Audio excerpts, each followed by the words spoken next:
Good evening बच्चों, बहुत important topic है, जबरदस्त। वॉल्यूम ऑफ कोन हमें दे रखा है, डायमीटर 28 और हमें हो सकता है हाइट निकालनी हो, टोटल सरफेस एरिया निकालना हो, कर्व सरफेस एरिया निकालना हो, कुछ भी निकालने को वो बोल सकते हैं, ठीक है। तो अभी फिलहाल हमारे पास ये चीज़ें नहीं पता, वैसे तो ये एनसीईआरटी क्वेश्चन। तो बताओ वॉल्यूम ऑफ कोन का formula 1/3 pi r square h, और यहाँ पे क्या लिखूं? मुझे दे रखा है, ये तो मुझे दे रखा है। अब 1/3 पाई की वैल्यू 22/7, आर पता मुझे, और यार 8/2 करेंगे तो सीधे लिखो 14 लिखो सीधे, 14 × 14 × h 9856। अच्छा जो वैल्यू कट रही काट दो ना, ये कट गया है 2 से, ठीक है। अब ध्यान से देखना, रुको 985 दिस अपॉन ऊपर क्या आएगा 3, ये 3 ऊपर चला जाएगा ना, नीचे क्या क्या मिलेगा मुझे? 22 मिलेगा मुझे, 2 मिलेगा मुझे और 14 ये मिलेंगे और कुछ नहीं मिलेगा, ठीक। अब ध्यान से देखो, पूरा नंबर 14 से भी कट जाएगा। 14 से भी कट जाएगा। अब डिविजिबिलिटी बताओ उसकी, 11 की डिविजिबिलिटी। वैसे तो पता 14 से काटने का फायदा है, 14 से ही कट रहा है, कितना आ रहा है? 14 सत्ते और 14 अट्ठे, यही आ रहा है ना, सॉरी। लेकिन मैं तुम्हें इससे नहीं बता रहा, देख लो पहले, मैं दोनों से बताऊंगा। 14 से काट के ये आ रहा है और ये 11 से कटेगा सीधे सीधे, 22 से भी कट रहा है तो, लेकिन 11 से कैसे पता लगेगा? मैं तो कह रहा हूँ अगर 14 नहीं होता फिर क्या करते बताओ। तो आपको ये छोटी सी चीज याद रखनी है बेटा, कि मुझे कैसे पता चलेगा ये कोई भी नंबर लिखा है वो 11 से डिवाइड हो गया नहीं पता है? और किसी को जो चुप करा गई हो ना, देखो ऑल्टरनेट नंबर्स को फिक्स करना है, ऑल्टरनेट नंबर को लेना है और उनको प्लस करना है। ये कितने हो गए? 14। ये कितने हो गए? अगर माइनस करके 0 या 11 या 22 कुछ भी आए तो वो नंबर डिविजिबल है। कौन से नंबर लेने? एक छोड़ के एक, जैसे मैंने बोला 176, एक छोड़ के एक 7 के बराबर हो रहा है, 1 और 6, इसका मतलब 11 से डिवाइड होगा। अभी 14 से जब हम इसे कट कर रहे थे, 14 से हम इसे कट कर रहे थे, आ रहा था 704, तो मैंने देखा 704 क्या इन दोनों को जोड़ के 11 आ रहा है, हो गया 11 से। अगर मैं इसे 22 से काटूं तो ये 8 9 6, इससे काटूं तो आएगा 4 4। तो देखो बच्चों ये क्वेश्चन बहुत ही शानदार है, मैं ऑलरेडी करा चुका हूँ, लेकिन जब मैंने कराया था तो उसमें सिर्फ और सिर्फ हमें हाइट निकालनी थी और वहां से मैंने वॉल्यूम निकाल दी थी। वॉल्यूम निकालने का मतलब क्या है? 1/3 पाई आर स्क्वायर एच। तो स्लैंट हाइट का हमें कुछ काम नहीं पड़ा, लेकिन यहाँ पे एक चीज मैंने आपको बताना चाहूंगा, कर्व सरफेस एरिया निकालना है। कर्व सरफेस एरिया का फॉर्मूला है पाई आर एल, तो यहाँ पे मुझे स्लैंट हाइट की जरूरत पड़ेगी। मैं बताएं ये क्वेश्चन दोबारा क्यों करा रहा हूँ? मैं दोबारा करा रहा हूँ इसलिए क्योंकि यहाँ पे एक ट्रिक मुझे अप्लाई करवानी है तुम लोगों से, कि वो ट्रिक तुम्हें याद है या नहीं। तो सबसे पहले तो देखो डायमीटर आपको दे रखा है, तो अगर मैं चाहूँ आपसे पूछना कि रेडियस क्या होगा तो 14 मीटर होगा। बिल्कुल शानदार, क्या बात है। वॉल्यूम मुझे दे ही रखा है, अच्छा वॉल्यूम मुझे दे रखा है तो 1/3 pi r square H. Volume कितना है? 9856। 1/3 पाई की वैल्यू 22/7, आर की वैल्यू 14 × 14 इंटू एच। एच नहीं पता मैं। एच नहीं पता। अब 9856 इंटू ये 7 से ही कट रहा है, काट दो उसे, कितना है? 2। बाकी जो ऊपर बच रहा है उसे नीचे उतार दो, 22 × 2 × 40, 3 को इधर भेज दो।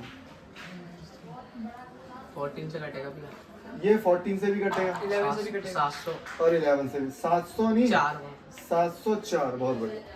11 से भी कटेगा। सबसे कट कुटा के मैं आपको आंसर ही बताया, तो आंसर आ गया 40।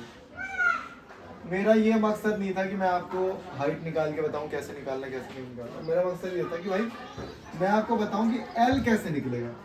अब तुम बोलोगे एल तो बड़ा आसान है, हमें तो पता है एल कैसे निकलेगा भाई। ये आपने हमें बताया था कौन है, और ये है रेडियस, ये है हाइट, ये है एल, ये है एल। और एल स्क्वायर जो होता है वो होता है h square plus r square. ठीक है, ये भी पता था। मैं लिखूंगा एल स्क्वायर, एच स्क्वायर 48 का स्क्वायर, आर कितना है 14 का स्क्वायर।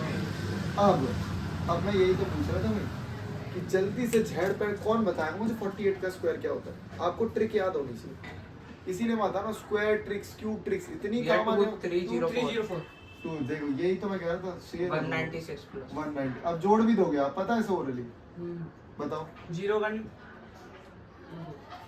हाँ हो गया। है ना। अब बताओ ये किसका स्क्वायर है, ये 50 का है। 50 का। क्या बात, 50 किसका स्क्वायर है 50 का। 50। तो मैं यही चाह रहा था कि ये देखो आप, देखो आपको ट्रिक आती थी, ट्रिक देखी थी आपने हैं? हाँ तो यही ट्रिक भूल जाता हुआ तो 48 का स्क्वायर, 57 का स्क्वायर, सारी ट्रिक आपको ऐसे ओरली याद होनी चाहिए। कैसे याद होंगी, बार बार देखो, मजा आना चाहिए। ठीक है, तो अब क्या निकालना, पाई आर एल निकालना, बड़े आराम से निकल जाना। एल मुझे पता है, आर मुझे पता है, ये सारी चीजें मुझे पता है, वैल्यूज पुट करो, पाई आर एल से वैल्यू निकल गई। ओके ठीक है, और बहुत अच्छा क्वेश्चन है, एनसीईआरटी का क्वेश्चन है। अभी एनसीईआरटी एग्जाम्पलर जिसने नहीं लिया वो ले ले, और एनसीईआरटी एग्जाम्पलर लगाओ। तुम लोग अभी डाउट पूछोगे मेरे से, ठीक है। ये डोम मतलब एक गुम्बद टाइप की है, और उस पे करना है हमें white wash. A dome of a building is in the form of a hemisphere from inside. अंदर से कैसी है, हेमिस्फीयर। अब उस पे अंदर से मुझे व्हाइट वॉश करना है, और कितने रुपए लग गए मेरे व्हाइट वॉश में, 498.86 रुपीज लग गए। आपको पता है जो सरकारी में पैसे दिए वो बिल बनता है ना, तो अगर पॉइंट में भी तो पॉइंट में ही दिया जाता है पूरा ऐसे। तो इतने रुपए मेरे लग गए हैं, और उन्होंने बोला है कि 1 मीटर स्क्वायर के कितने रुपए ले रहे हैं वो, 2 रुपए ले रहे हैं। कितने रुपए ले रहे हैं, 2 रुपए। तो मेरा है कितना मीटर, 498 4 नहीं, इतने रुपए लग रहे हैं ना। तो अब निकालना कितने मीटर। हाँ कितने मीटर है, तो आप 2 से डिवाइड कर दो इसे। 498 अरे यार गलत हो जा रहा है। तो मैं लिखूंगा 498.96 डिवाइडेड बाय 2 मीटर स्क्वायर। ठीक है, तो कितना आ जाएगा, 249.48। ये मेरा एरिया आ गया। अब मुझे बताओ कर्व सरफेस एरिया क्या होता है। मैंने बताया था पेंट वेंट जब भी करना है तो कर्व सरफेस एरिया लगे, याद रखो, क्योंकि नीचे थोड़ी पेंट करोगे, समझ रहे हो ना। तो इसका कर्व सरफेस एरिया बताओ लक्ष्य, इसका हाँ 2 पाई आर स्क्वायर। बता दे यार, दोबारा देखो भाई वीडियो। 24948। अब 2 into 22/7 into r square 24948। R square is equal to 249.48 into 7 ऊपर जाएगा, 2 इंटू 22 पर। वैसे तो मैं इस पॉइंट को हटा के 2 जीरो नीचे लिख दे रहा हूँ, ताकि बाद में लगा दूंगा मैं दो, इनको काटूंगा नहीं अभी, मैं बाद में लगा दूंगा। अब आप इसको इससे डिवाइड करो, सबसे पहले से 2 से डिवाइड कर लेते हैं। 2 से डिवाइड किया है 12, 94 को 2 से डिवाइड करिए 47, और यहाँ पे आ गया 4। इसको सीधे 22 से कर दे, ऊपर वाले नंबर को, ऊपर वाले नंबर को 22 से कर भैया 11 से भी हो जाता है। या 567 567 इंटू 8। ओके, अब ये मुझे बड़ा अच्छा नंबर मिला है 567 576। किसका 567 567 बोल रहा पक्का, हाँ 567। ओके, या तो आप इसे ब्रेक कर लो, या तो आप इसे यार एक बार दोबारा चेक कर। आप इधर डालने तो 4 है। 4 है, 7 ही है। हाँ, अब देखो इसको हमने डिवाइड किया, ये है। अब हमारे पास ना 2 तरीके हैं। पहले तो मैं डोम मिटा दूं, और फिर मैं आधा क्वेश्चन यही करा रहा हूँ कि आर स्क्वायर मेरा आ रहा है 567 इंटू, देख लो नीचे 100 है, मैंने लगाया नहीं है अभी। और 100। अब ये मुझे पता है यार 100 तो स्क्वायर है किसी का 10 का, लेकिन मैं इसको सॉल्व कर रहा हूँ, मुझे थोड़ी डिफिकल्टी हो रही है। अब मुझे पता है जब ये आर स्क्वायर है तो इसके अंदर 7 होगा, इसके अंदर 7 होगा, तो या तो आप इसे ब्रेक कर लो, देखो ओरली ब्रेक हो जाएगा। 7 7 8 जा 7 1 जा, और यहाँ मैंने 7 और 7 बाहर निकाल दिया। आया समझ? और ये आगे ये कितना है, किसका रूट है 9, ये किसका है, और ये 10 6.3। लेकिन बच्चों ने, बहुत सारे बच्चों ने क्या किया, इसे मल्टीप्लाई कर दिया। तो मल्टीप्लाई किया तो आर स्क्वायर कितना आ गया 3969, और नीचे था 100। ये 69 सॉरी, अब आपके पास एक पावर था जिसे मैंने स्क्वायर प्रिडिक्शन सिखाया था, वो 3 4 बार देखोगे तो अब पता लग जाएगा ये नंबर किसके स्क्वायर के बीच में। तो मैंने देखा 60 का स्क्वायर 3600, 65 का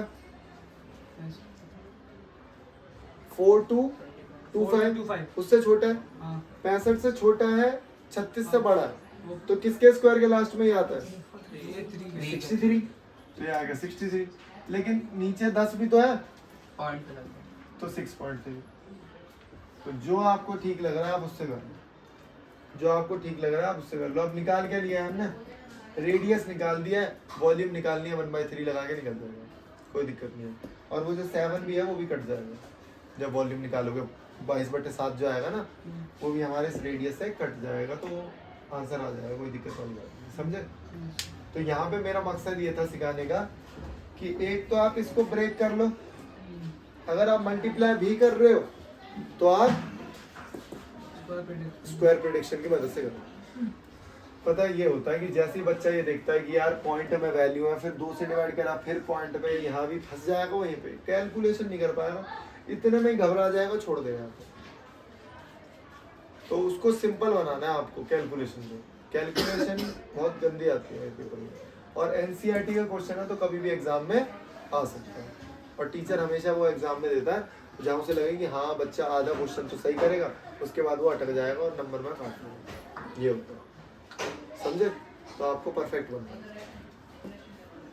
मैं तो आई तो बोलूं देखो यार, तो मैंने आपको बताया कि वॉल्यूम यहाँ पे दे रखा है, बहुत ही शानदार क्वेश्चन है, बहुत ही बढ़िया। If the radius and height, radius और हाइट का रेशियो हमें ये दे रखा है, मैंने आपको बताया कि रेडियस को मैं क्या लिख सकता हूँ, ये लिख सकता हूँ, ठीक है।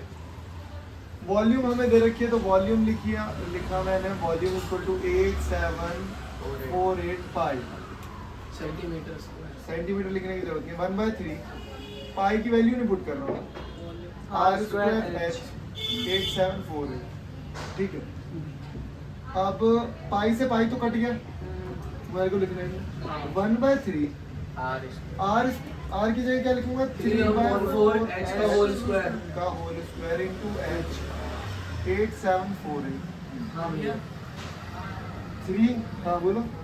वॉल्यूम तो क्यूबिक यूनिट भैया 3 कट नहीं होगा, हाँ सॉरी यूनिट गलत लिख दिया, यही मुझे ऐसे 9h भैया 3 और 3 कट नहीं होगा, कट होगा, लेकिन पहले स्क्वायर करेंगे ना, ब्रैकेट h स्क्वायर वो h स्क्वायर h क्यूब और h क्यूब होता है, h क्यूब 1 से काट दो तो h क्यूब आ गया हमारा, यहाँ पे क्या बचेगा 87 into 16 अपॉन। अगला तरीका है, एक तो तरीका आप इसे डिवाइड कर दो सीधे सीधे, बताओ 87 को डिवाइड करना, 87 को 3 से डिवाइड करो 29, हां बहुत बढ़िया, 29 और 16 तो 2916 into 16। पता है दो तरीके हैं, एक तरीका तो ये है आप इसे मल्टीप्लाई कर दो, दूसरा तरीका आप इसे तोड़ लो, ठीक है। तो बताओ कौन सा तरीका करोगे, जैसा आपको ठीक लगेगा वैसा कर दो। एलसीएम में मैं पता क्या करता, मैं 16 को लिखता 4 नहीं लिखता, पता मैं क्या लिखता 8 into 2 लिखता, पता 8 क्यों मैंने अलग निकाला, क्योंकि ये 2 का क्यूब है ना, 2 का क्यूब है तो सीधा क्यूब रूट में कन्वर्ट हो जाएगा, बस इन दोनों को मल्टीप्लाई करूंगा। बताओ इसका मल्टीप्लाई करना, अबे 2 से मल्टीप्लाई नहीं कर पा रहे हो, ये जो 29 8 और ये 0 4 32। अब डायरेक्ट बता दो आप, क्यूब ट्रिक याद है नहीं है? एच क्यूब बराबर 5 8 32 इंटू 8। किसका है ये? 2 का कोड बेस 8 18 इंटू ये किसका है? क्या हो गया? 36। अब अगर आप इसे मल्टीप्लाई भी करते हैं ना, तो मैं मल्टीप्लाई करके भी बताता हूँ आपको क्या आंसर आता। मल्टीप्लाई करके आता 46656 46656। अब सारा सीन ये है, तो भाई पेयर बनाते हैं आप। 6 का कोड 6 और 46 किसके बीच में? 3 और 4। 3 और 4 छोटा वाला नंबर लिखेंगे होंगे। तो मल्टीप्लाई क्यों ही करना, फालतू में टाइम वेस्ट कर रहे हैं। यहाँ पे इसको मल्टीप्लाई करके हमने ये निकाल दिया। समझ में आया? तो क्यूब ट्रिक बहुत ज्यादा। अब एच निकल गया, एच रख दूंगा यहाँ पे 36। 36 को इससे काटो 9 9 दिया 27। आर की वैल्यू 27। आसान है, कोई दिक्कत नहीं, बड़ा आसान है। बस ये थोड़ा सा कैलकुलेटिव था, जिसको क्यूब ट्रिक आती होंगी तो वो कर लेगा। क्यूब ट्रिक तो बार बार रिवाइज कर रही है, बहुत जल्दी। मैं तो मतलब 8th से ही सिखा रहा हूँ, तो मैं तो बढ़िया तरीके से याद हो गई। जिन्हें नहीं है वो इन क्यूब ट्रिक्स को बहुत अच्छे से भैया सीखेगा। मैं कह रहा था जैसे 2916 इनको अगर 16 करेंगे तब भी तो सेम ही आएगा ना। हाँ सेम आएगा, लेकिन मैंने पता है तू अगर डायरेक्ट करता तो ये आता मल्टीप्लाई करके, लेकिन इसके बाद तुझे क्यूब ट्रिक आनी चाहिए। ठीक है। क्यूब ट्रिक आती है तो फिर आसान हो गया। लेकिन अगर किसी बच्चे को क्यूब ट्रिक नहीं आती तो वो क्या करे, 16 को तोड़ ले। तो इसमें तोड़ लिया, क्योंकि मुझे 8 पता है किसका क्या है, फिर उसको करना पड़ेगा। तो फिर पूरा एलसीएम लेना पड़ेगा लंबा सा, कोई फायदा नहीं है। समझे? उतार लो। ठीक। Circumference of the base of the cone. बताओ सर्कमफेरेंस, पहले तो कोन का बेस कैसा होता है? सर्कुलर। कोन का बेस कैसा होता है? गोला होता है ना, समझ गए? तो उसका सर्कमफेरेंस क्या होता है? 2 पाई आर इज इक्वल टू, जो कि मुझे दे रखा है, तो 2 इंटू 22/7 44 क्या बात है? 44 से 44 कट गया पूरा पूरा। आर की वैल्यू आ गई 7 रूट्स में। कोई दिक्कत नहीं। मुझे हाइट दे रखी है, स्लैंट हाइट दे रखी है। अच्छा, अभी हमें एक फॉर्मूला पता है, एल का स्क्वायर प्लस आर का स्क्वायर प्लस एच का स्क्वायर। एल का स्क्वायर आर, अच्छा एल का स्क्वायर तो मुझे दे ही रखा है। कितना दे रखा है? 28 दे रखा है। उसका मेरे को भैया हाइट का स्क्वायर है ना वो तो। हाइट दे रखी हाइट दे रखी है ना। L slant height होता है ना। Slant height. और आर कितना है? 7 रूट 3 का स्क्वायर प्लस ये कितना हो गया? 784। ये कितना हो गया? 343 माइनस कर दोगे 4 4 1 21 का। 21 का। तो ये पता लग गया। वॉल्यूम निकालनी है 1/3 पाई आर स्क्वायर एच 1/3 22/7। बताओ इसका स्क्वायर क्या होगा? अभी तो निकाला था मैं। 343 इंटू 21। अब मैं क्या कर रहा हूँ, 21 ये रहा और 21 पूरा ये रहा। अब मुझे इसे मल्टीप्लाई करना 11 से। मैंने कैसे बताया था आपको, ट्रिक बताई थी। पहले से 2 से कर लो, करना है इसे 2 से। अबे कर भी लिया करो खुद का भी जिंदगी में। फिर इसे 11 से कैसे आया? हाँ 343 वहाँ पे ऊपर। हाँ 343 कैसे? देख यहाँ से इसका स्क्वायर निकालना है मुझे, है ना? इसका स्क्वायर कैसे करूंगा? इसका स्क्वायर मतलब 2 बार लिख दो इसे। 7 और 7 49 और √7 और √7 अच्छा। तो तुम ये भी लिख सकते हो डायरेक्ट। उसके बाद तो 11 की डिविजिबिलिटी मल्टीप्लिकेटिव भी तुम्हें आती है, उसको मल्टीप्लाई करके आंसर निकालना। ये 7546 है। 7 5 4 6 और याद रखना सेंटीमीटर क्यूब नहीं लिखा तो नंबर कितने? तो टीचर नंबर का बहुत जरूरी है। ठीक है, वॉल्यूम के फॉर्मूले सारे याद होने चाहिए। जब ये 9th में बहुत अच्छी कमांड होगी तो 10th के कॉम्बिनेशन ऑफ फिगर्स आपको बड़े अच्छे तरीके से आते हैं। कॉम्बिनेशन ऑफ फिगर का मतलब क्या है, मैंने बताया अभी था, एक टॉय है जिसके अंदर एक सिलेंडर भी है, इधर से कोन लग रहा है, इधर से हेमिस्फेयर लग रहा है। हमें हमें यार एक चमचम वाली मिठाई आती है ना, ऐसे लड्डू सी ऐसी बनी रहती है ऐसी, इसका वॉल्यूम निकालना है। तो ये कैसे बना है, एक सिलेंडर है और ये दो दो hemisphere। हेमिस्फेयर है, तो कॉम्बिनेशन से बने। मतलब सारे फॉर्मूले अभी यहाँ पढ़ा दिए जाएंगे 9th में भर के। अब आप सोचोगे 9th 10th में क्या पढ़ेंगे, 10th में कुछ तो अलग होगा, ऑफ सी बात है। तो 10th में क्या फॉर्मूले तो उन्हें पता है, आपको आते ही हैं, उनको अप्लाई कैसे करोगे वो सिखाया जाएगा तुम्हें 10th क्लास में। एक और अच्छा फॉर्मूला था पहले के ज़मानों में जब मैं पढ़ता था, तो वो बोलते थे फ्रस्ट्रम। फ्रस्ट्रम क्या होता है, जो बाल्टी होती है ना उसका एरिया, इसका एक अलग फॉर्मूला होता है, इसे फ्रस्ट्रम बोला जाता है। लेकिन ये आउट ऑफ सिलेबस हो गया। अब सिलेंडर नहीं होता है, सिलेंडर कैसे, दो रेडियस है इसके, दोनों का अलग अलग रेडियस नहीं है। दोनों के अलग अलग रेडियस नहीं, ऊपर नीचे अलग अलग रेडियस है। फ्रस्ट्रम ऑफ कोन बोला जाता है कि एक पूरा कोन हुआ करता होगा कभी जमाने में, उसमें से मैंने क्या किया, एक कोन को ऊपर वाले को कट कर दिया, this is frustum of cone. इसके फॉर्मूले बड़े बड़े होते हैं, ठीक है। तो इतना कर दो।